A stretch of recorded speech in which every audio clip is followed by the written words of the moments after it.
Bine ne-am regăsit, dragi prieteni. Haideți să vă zic o anecdotă tare pe care am auzit-o și eu în acest weekend, ci că 100% dintre români cred că 50% sunt proști. Ce înseamnă asta? Așa mai pe românește? Că fiecare dintre noi crede că jumătate sunt proști. Cum s-a ajuns la lucrul ăsta? Păi, ni se trage de la alegeri.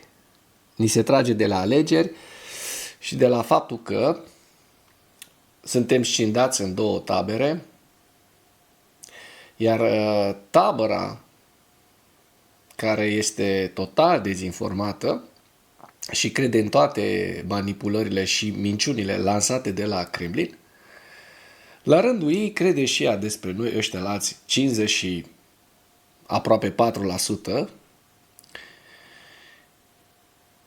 că suntem proști. Nu e așa că e drăguț? Prostul strigă prostul. Și astăzi vreau să vă arăt mai multe lucruri foarte interesante. Înainte de a trece la subiectele cele mai importante ale analizei noastre a războiului din Ucraina, vreau să vă arăt un comentariu, așa, ca să ne mai destindem, un fel de haz de necaz, la o postare de-a mea. Hai să vedem. O postare de dimineață pe Facebook despre materialul pe care l-am făcut ieri pe YouTube. Cei care nu l-ați văzut încă puteți să-l vedeți. La care o doamnă care vede poza aceasta, că nu cred că a ascultat întregul material, nu cred că a vizionat întregul material pe care eu l-am publicat, văzând poza asta cu case în flăcări și cu suferința Ucrainei, scrie "Bravo Putin". Și am fost curios cine este această doamnă. O doamnă care și-a sărbat anul trecut 70 de ani, a aniversat frumoasa vârstă de 70 de ani, Maria Onea, care, așa cum se vede, este și în suferință și care se bucură de, nu-i așa, răul altora. Din păcate, sunt mulți oameni care au ajuns la această venerabilă vârstă fără să îi rafineze vârsta. În loc să îi îmbuneze, în loc să-i facă mai buni și mai înțelepți, vârsta i-a înrăit. Asta e tot ce pot să spun, nimic mai mult. Îmi pare foarte, foarte rău în suflet mie pentru această doamnă. Și acum trecem la subiectele principale ale analizei noastre de astăzi. Putin vrea toată Ucraina, e complet nebun, spune Donald Trump. The Economist spune că atacurile rusești cu 1000 de drone de atac ar putea deveni realitate. 1000 de drone de atac pe zi, probabil se referă. Nu probabil, ci sigur. Moscova raportează un atac cu drone, aeroporturile rusești nu funcționează. Nu știu ce naiba s-a întâmplat cu Putin, spune Trump, în timp ce Rusia declanșează al treilea atac consecutiv asupra Ucrainei. Și la final vă prezint, așa cum știți, hărțile Deep State și analiza celor de la Institutul pentru Studiul Războiului. Și acum trecem la Putin. Vrea toată Ucraina, e complet nebun, spune Trump.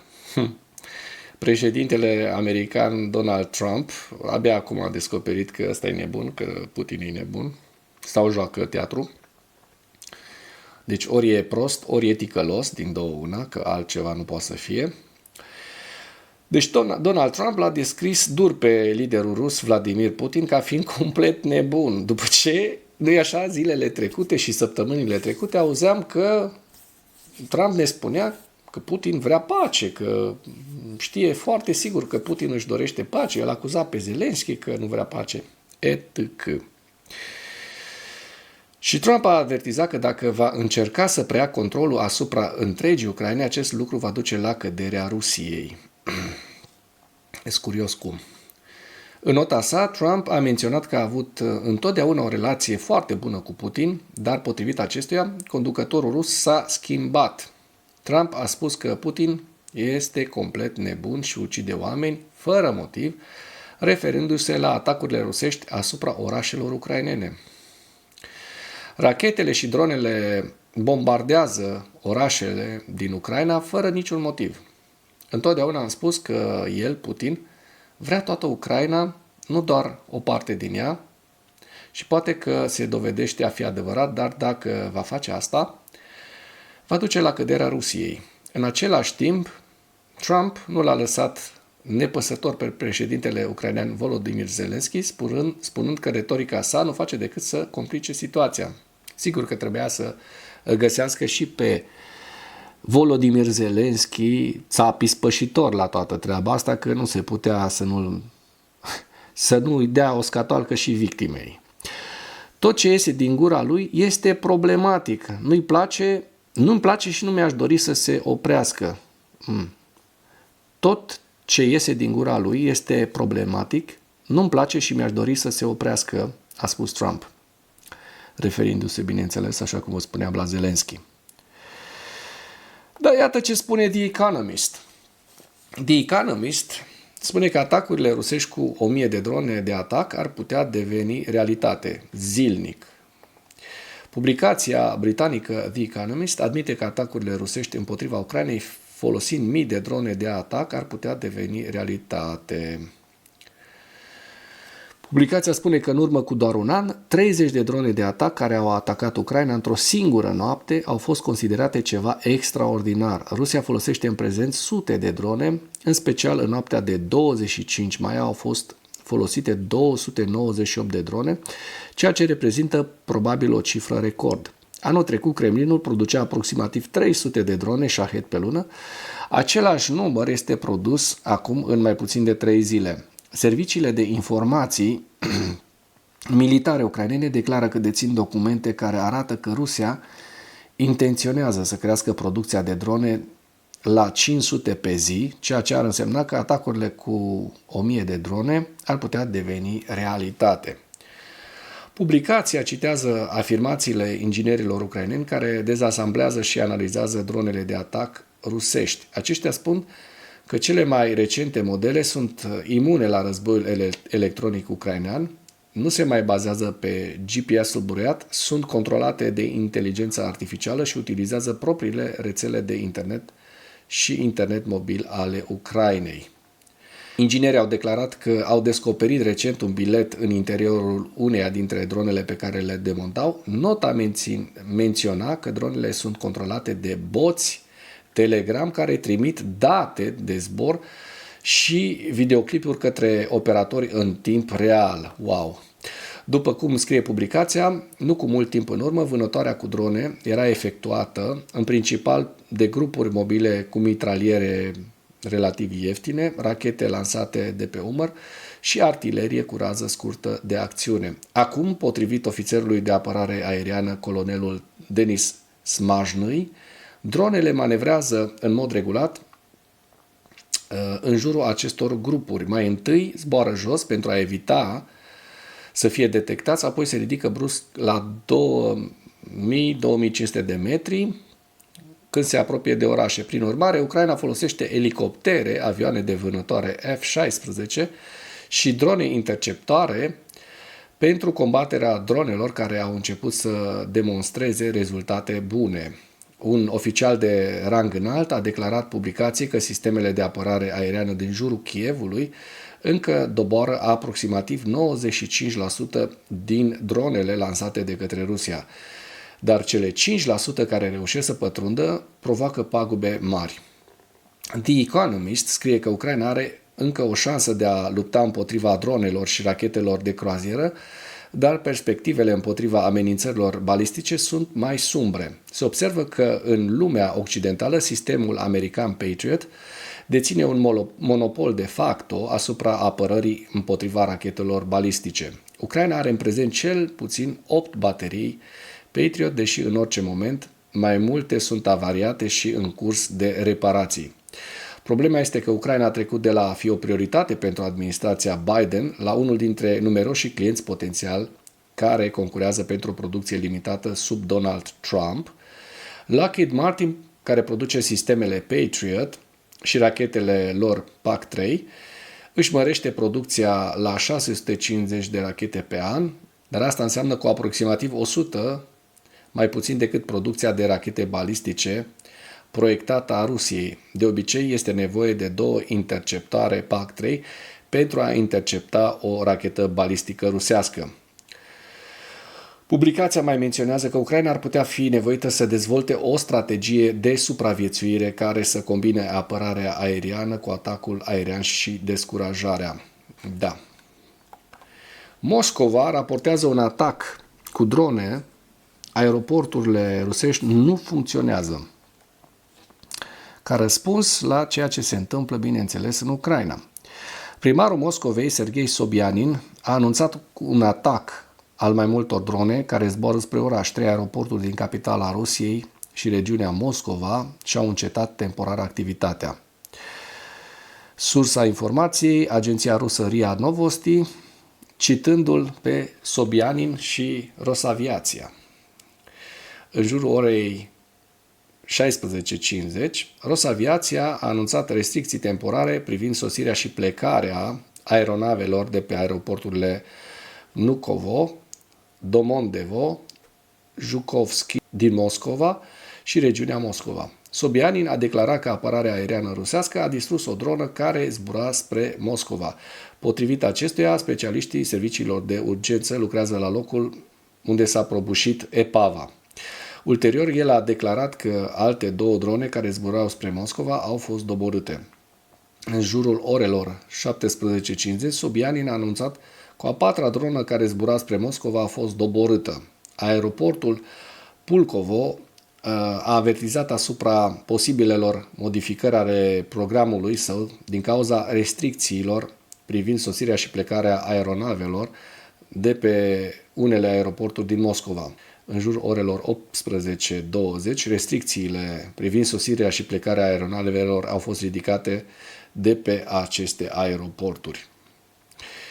Bun, mergem la ziua 1188 a războiului din Ucraina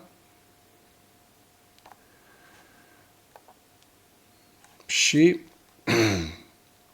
vedem că rușii au pierdut 1000 de militari în ultimele 24 de ore, 4 tancuri, 8 vehicule blindate de luptă, 51 de piese de artilerie, un lansator de rachete și 2 sisteme sau mijloace de apărare antiaeriană. Și aici vedeți lista integrală a pierderilor rusești. Nu știu ce naiba s-a întâmplat cu Putin, spune Trump, în timp ce Rusia declanșează un al 3-lea atac consecutiv asupra Ucrainei. Președintele Donald Trump și-a exprimat puternica dezaprobare față de bombardamentul rusesc asupra Ucrainei din weekend, declarând reporterilor că nu este mulțumit de Putin. Ucide o mulțime de oameni, le-a spus Trump reporterilor pe un aeroport din New Jersey înainte de a se întoarce la Washington DC pe 25 mai. Nu știu ce naiba s-a întâmplat cu Putin, îl cunosc de mult timp. Comentariile lui Trump au venit după atacul aerian masiv al Rusiei asupra Ucrainei din weekend, în timpul căruia peste 600 de drone și 10 de rachete au fost lansate de vineri până duminică, într-unul dintre cele mai puternice atacuri ale războiului de până acum. Cel puțin 12 persoane au fost ucise, inclusiv 3 copii și 79 rănite în atacurile care au vizat numeroase orașe, inclusiv Kyiv, în noaptea de 25 mai. Forțele ruse au atacat orașul Kyiv, precum și regiunile Kyiv, Jitomir, Hmelnitski, Ternopil, Dnepropetrovsk, Nikolaev, Odessa, Harkiv, Chernihiv, Cercaș, Sumă și Poltava. Peste 80 de clădiri rezidențiale au fost avariate. Trump, care a insistat asupra unui armistițiu în războiul aflat acum la al 4-lea an, a avut recent o convorbire telefonică de 2 ore cu președintele rus Vladimir Putin. în cadrul căreia Rusia și-a reiterat refuzul unui armistițiu complet în războiul din Ucraina, în timp ce SUA nu au răspuns cu nicio presiune semnificativă. Într-o declarație adresată reporterilor pe 25 mai, Trump a afirmat din nou că ar putea fi luate în considerare noi sancțiuni împotriva Moscovei. Întotdeauna m-am înțeles cu el, a spus Trump despre Putin, dar trimite rachete în orașe și omoară oameni. Suntem în mijlocul discuțiilor, iar el trage cu rachete în Kiev și în alte orașe. Nu-mi place deloc. Hai să vedem ce o să facă Donald Krasnov Trump. Chiar sunt curios. Vă las link-ul în comentarii pentru a parcurge întregul articol. Și acum trecem la hărți, la hărțile Deep State, să vedem dacă au existat modificări ale fronturilor în ultimele 24 de ore. Și vedem aici că partea de sud, din fericire, rămâne fără dezvoltări, dar, așa cum se poate observa deja la sud de Pokrovsk, sunt mai multe zone pe care rușii au reușit să le ocupe și vedem aici, eu zic că o halcă de aproximativ 1 km pătrat la Novopil, care a fost ocupată de către ruși în ultimele 24 de ore. Mai avem aici, tot la sud de Pokrovsk, două zone, aș spune, în care în total ar însuma, după părerea mea, undeva la 4-5 km pătrați, care a fost ocupată de ruși. Din fericire, în zona Pokrovsk, așa cum se vede, nu au existat avansuri semnificative, dar între Pokrovsk și Toretsk vedem o zonă destul de mare pe care rușii au reușit să o ocupe la Alexandropil și vorbim aici de aproximativ 7-8 km pătrați, deci o zonă intensă, iar așa cum vedem, ucrainenii deja sunt într-o pungă în acest loc. Sunt două localități, Nativka și Stara Mikolaivka, în care ucrainenii, dacă nu se retrag sau nu reușesc să respingă printr-un contraatac această grupare rusească de aici, vor fi încercuiți. Să sperăm că nu se va întâmpla așa. La Toretsk vedem că lucrurile în acest moment sunt cât de cât stabile, Ceasoviar de asemenea. Și dacă mergem mai spre nord, spre zonele dinspre Kupiansk, așa cum se poate observa, rușii nu au reușit să modifice frontul. În zona Vovceansk, așa cum se poate observa, lucrurile rămân în continuare stabile, iar în zona unde ne interesează foarte mult pe noi să vedem dacă au existat modificări, în ultimele 24 de ore, vedem că s-a mărit doar puțin zona gri, da? Deci foarte puțin s-a mărit zona gri. Rușii n-au mai cucerit, din fericire, cu toate că, iată, vorbim aici despre 30-35 de kilometri pătrați pe care îi dețin rușii în regiunea Sumă. Ucrainenii în continuare, din fericire, încă dețin această zonă de 10-15 km pătrați din Kursk.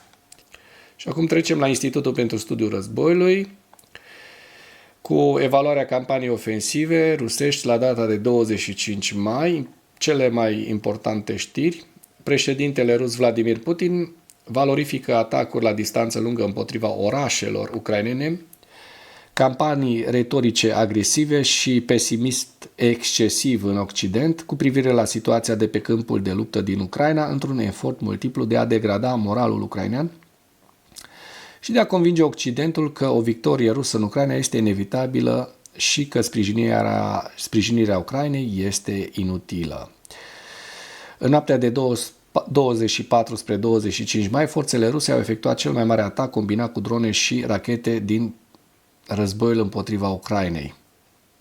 De lucruri pe care vi l-am prezentat, vedem aici această acest tabel care ne prezintă, într-adevăr, ăsta este cel mai mare atac rusesc cu rachete și drone de la începutul invaziei din 2022. Vicepreședintele Consiliului de Securitate a Rusiei, Dmitri Medvedev, a sugerat că Rusia va ocupa cea mai mare parte a Ucrainei dacă Occidentul continuă să o ajute. Kremlinul încearcă să utilizeze pachete ample de atacuri și eforturi retorice din ce în ce mai agresive pentru a distrage atenția de la performanța slabă a armatei ruse în această etapă actuală a războiului. Forțele ruse au eliminat zona ucraineană de la sud-vest de Toretsk după o ofensivă de 4 luni menită să niveleze linia frontului la sud și sud-vest de Constantinivka pentru a crea condiții necesare avansului către așezare. Și vedem aici despre ce e vorba, da? Forțele rusești ar avea nevoie de aproximativ un secol pentru a cuceri zona tampon propusă de Medvedev în ritmul lor actual de avans, cu prețul a aproape 50 de milioane de victime la ratele actuale de pierderi.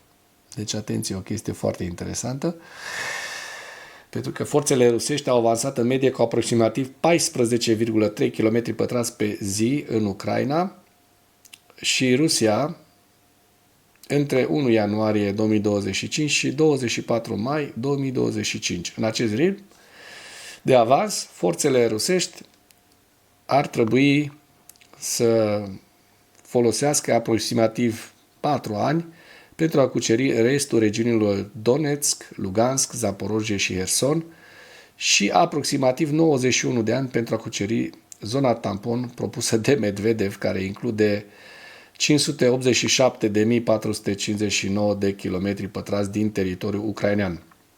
Institutul a estimat pe 21 februarie că Rusia ar avea nevoie de 83 de ani pentru a cuceri restul de 80% din Ucraina. Bun. Deci, cam asta este, mai mult propagandă și atacuri criminale, teroriste asupra populației civile cu rachete și drone. Asta știu rușii să facă. Eu cred că dacă aviația țărilor NATO, doar din Uniunea Europeană, s-ar confrunta direct cu Rusia, le-ar distruge în 48 de ore cam toate fabricile de drone, de rachete și de alte lucruri murdare pe care Rusia le fabrică pe teritoriul său pentru a teroriza populația civilă.